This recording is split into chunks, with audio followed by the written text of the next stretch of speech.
O Senhor esteja convosco. Ele está no meio de nós. Proclamação do Evangelho de Jesus Cristo, segundo Lucas. Glória a vós, Senhor. Naquele tempo, Jesus entrou num povoado e certa mulher, de nome Marta, recebeu-o em sua casa. Sua irmã, chamada Maria, sentou-se aos pés do Senhor e escutava a sua palavra. Marta, porém, estava ocupada com muitos afazeres. Ela aproximou-se e disse: Senhor, não te importas que minha irmã me deixe sozinha com todo o serviço? Manda que ela me venha ajudar. O Senhor, porém, lhe respondeu: Marta, Marta, tu te preocupas e andas agitada por muitas coisas. Porém, uma só coisa é necessária. Maria escolheu a melhor parte, e esta não lhe será tirada. Palavra da salvação.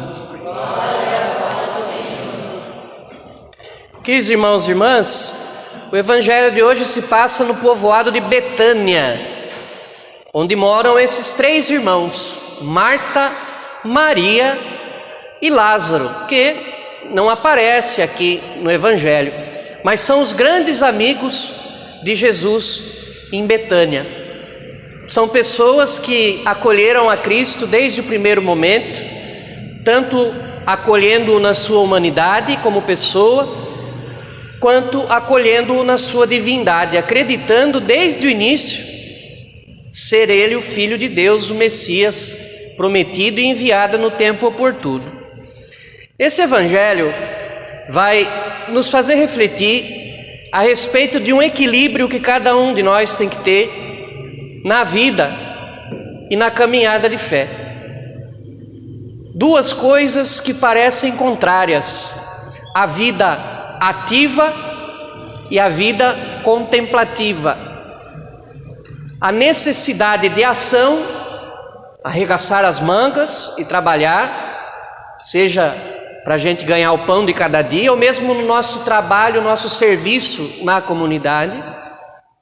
E a vida contemplativa, de oração, porque a oração é o ar que enche o pulmão da igreja. Uma pessoa que diz que tem fé, mas não demonstra isso através das suas ações. Uma pessoa que diz que tem fé, mas não demonstra isso através de uma vida de oração concreta, não tem fé coisa nenhuma. Alguns acham que essas duas coisas são contraditórias, opostas, a ação e a contemplação. E não é verdade, elas são complementares.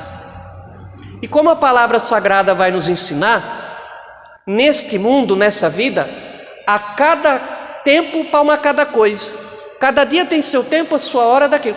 Tem horas em que devemos ser mais ativos, e tem horas que temos que ser mais contemplativos. A fé sem obras é morta. Não adianta só ficar rezando, esperando que os anjos consertem tudo. Tem coisas que nós mesmos é que temos que atuar para fazer acontecer.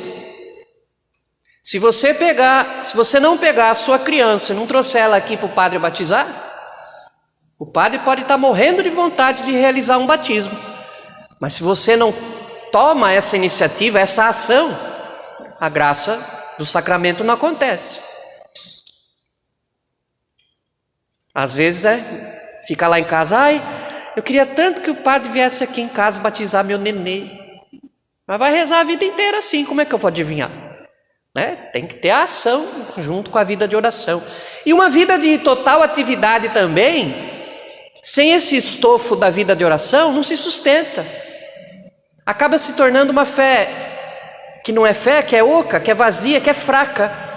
Porque é a oração que molda o espírito, é a oração que nos dá força. Força interior. Marta e Maria. A primeira muito ocupada com muitas atividades ali dentro de casa. Maria, a partir do momento que Jesus entra na sua casa, ela senta aos pés de Jesus e aproveita da companhia dele. Bebe direto da fonte das suas palavras de vida eterna. Ela deixa tudo o que ela estava fazendo de lado para estar com Jesus. É assim, irmãos e irmãs, que na igreja a gente é chamado a viver nessa dinâmica e a tomar um grande cuidado que acaba se transformando numa grande desculpa para muitas pessoas hoje em dia. Irmão, você reza um terço? Ah, não rezo, padre, não dá tempo. Olha, 15 minutos, um quarto de hora, dá tempo de rezar um terço, bem rezadinho. Irmã, já sentou 5, 10 minutinhos hoje com a sua Bíblia no colo para meditar um pouquinho que seja, um salmo, uma passagem da Bíblia?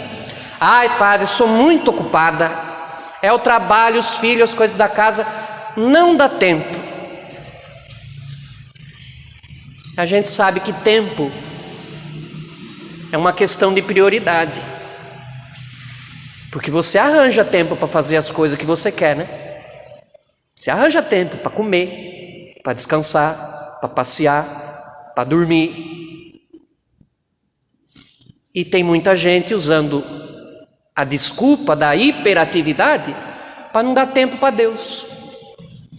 Depois, não vai dar tempo dessa própria pessoa se arrepender, se converter dos seus pecados, para poder entrar na eternidade do céu. Vocês estão entendendo que não é que as atividades do nosso dia a dia e da igreja não são importantes. São importantes, mas elas não podem tirar a tua vida de oração. Nós padres, por exemplo, temos muitas atividades, mas se elas me impedirem de rezar, que padre que eu sou? Um padre que não reza o seu terço diário, o seu rosário, outras devoções. Um padre que, eu preciso pintar a parede da casa paroquial, então não vou rezar a missa hoje. Eu estou deixando a contemplação de lado por causa de uma ação. E eu não vou ser salvo por pintar uma parede, eu vou ser salvo pelo mistério que a gente celebra na Santa Missa. Uma coisa não pode impedir a outra e nem precisa. Eu gosto e aprendi assim da igreja. Quando eu lavo a minha loucinha, que eu sei que a senhora também lava a sua louça em casa, eu não lavo louça escutando o jornal, não. Eu lavo a minha loucinha rezando meu terço. E enquanto pingo detergente na esponja, estou ali, que mistério que é esse? Nossa! E vamos meditando assim, as passagens da vida de Jesus e de Maria. Quando eu vou lavar minha roupa, estender minhas roupinhas no varal, não é sempre que eu estou fazendo isso ouvindo uma musiquinha, não. Às vezes estou lá, botando o pregador na roupa no varal, rezando o terço da misericórdia, 10 minutinhos de oração. Tende piedade de nós e do mundo inteiro, Senhor. A gente não deve se cansar de pedir para Deus ter misericórdia da gente. É uma regra que os santos conhecem: rezar e trabalhar. Trabalhar rezando e orar trabalhando, para não perder tempo, porque o contrário também não vale. Tem gente que acha que a vida de igreja é só de contemplação também e não tem trabalho. Mentira. Tem moça às vezes que fala assim: eu quero ser freira, vou entrar para o convento, porque aí eu vou passar o dia de terço na mão, não vou fazer nada. Não é assim que se vive dentro dos conventos. Tem moço que fala: eu vou para o seminário, porque aí eu não preciso trabalhar, vou ser sustentado pelo povo. Vou comer de graça, morar de graça, estudar de graça, e não vou precisar fazer nada. Mentira!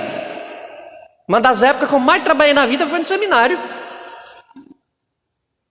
Tem faxina, tem atividade interna, tem hora para acordar, hora para almoçar, hora para jantar, louça para lavar, roupa para lavar, tem hora de estudar, tem hora de rezar, tem hora para tudo.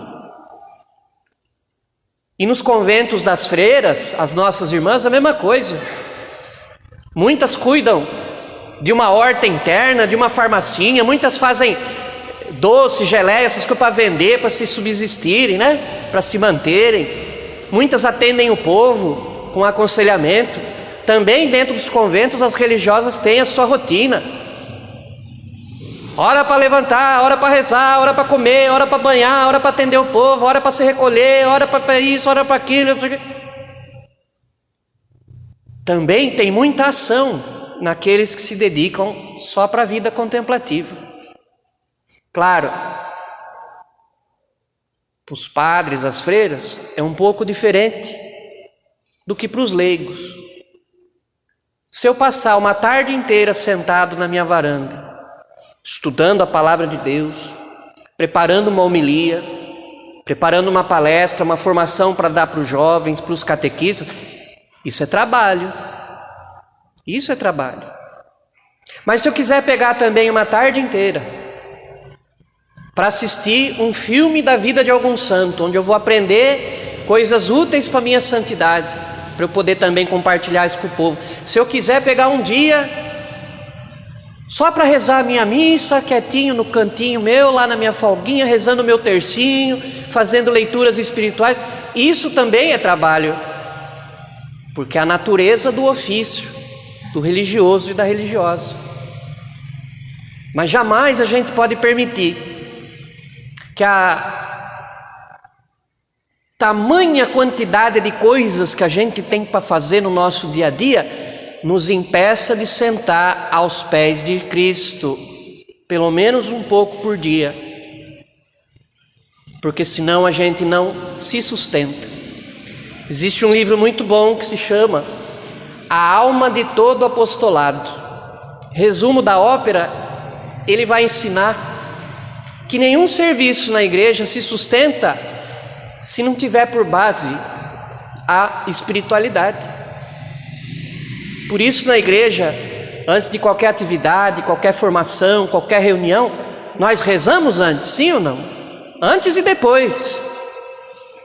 Porque sem isso, é só ação humana, não tem nada de divino.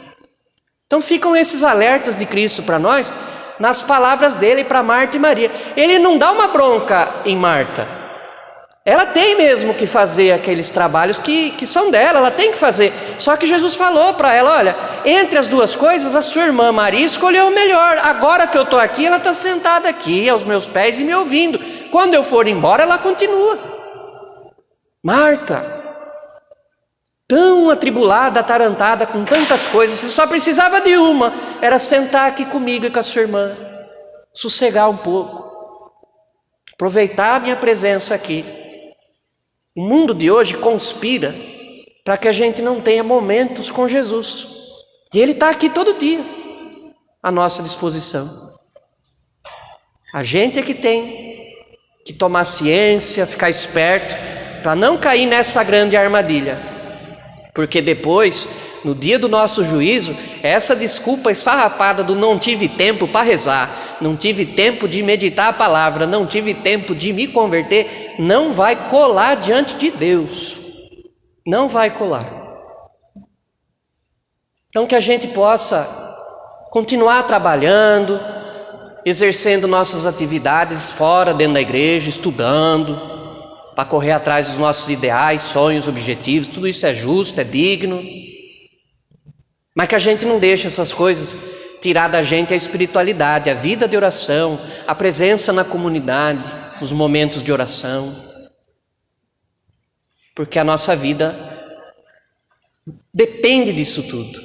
Santos como São Benedito, como Santa Faustina, sabiam disso, viviam a sua vida com as atividades da vida religiosa, mas também eram grandes santos místicos, por causa da íntima relação com Cristo na espiritualidade que viviam na prática. É deles, os santos e santas, que a gente deve pegar os exemplos para tentar aplicar na nossa vida do jeito que nós conseguimos, né? Então, irmãos e irmãs, possamos, com a intercessão de São Benedito, de Santa Faustina, pedir que Cristo continue tendo misericórdia de nós e aproveitando durante essa nossa vida todas as oportunidades que a gente tiver de estar aqui, aos pés de Jesus e diante do seu altar. É por isso que alguns padres, graças a Deus, movidos pelo Espírito Santo, fazem questão, por exemplo, de rezar a missa todo dia com o povo, de pedir para o povo todo dia rezar um terço antes da missa, de estar sempre disponível antes e depois da missa para atender uma confissão, para visitar um doente, para fazer uma exéquias. Sabe por quê? Alguns padres fazem tanta questão disso, porque é para te dar sempre uma chance a mais de estar na companhia de Cristo. Eu não sei você, mas eu preciso muito dele na minha vida, e na presença dele pretendo ficar até o meu último suspiro. Possamos, continuar vivendo e testemunhando tudo isso, todos juntos. Louvado seja nosso Senhor Jesus Cristo.